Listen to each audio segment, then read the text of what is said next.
અમરેલીમાં નકલી લેટર કાંડનો મામલે હવે આપ પ્રતિનિધિ મંડળ એસપી કચેરીએ પહોંચ્યું છે। નેતા ગોપાલ ઇટાલિયા અને રાજુ કાપરડા એસપી કચેરી ખાતે પહોંચ્યા હતા, જ્યાં પાટીદાર દીકરીના ફરિયાદમાંથી નામ કાઢવા માટે માંગ કરવામાં આવી છે।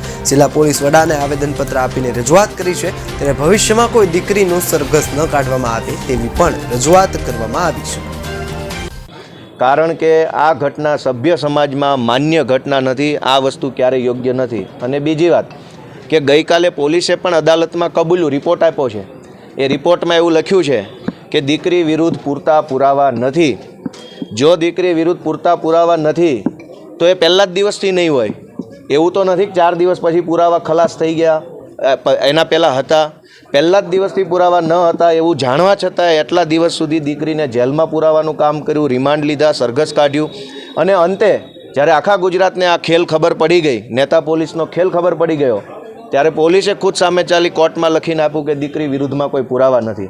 તો પુરાવા ન હોવા છતાં આવી નિર્દોષ દીકરીની આબરૂને ભર બજારે ઢસડવાનું કામ કર્યું છે। એની સામે આકરામાં આકરા પગલાં લેવામાં આવે એવી અમે સામાજિક રીતે સર્વ સમાજ વતી આજે વિનંતી કરી છે।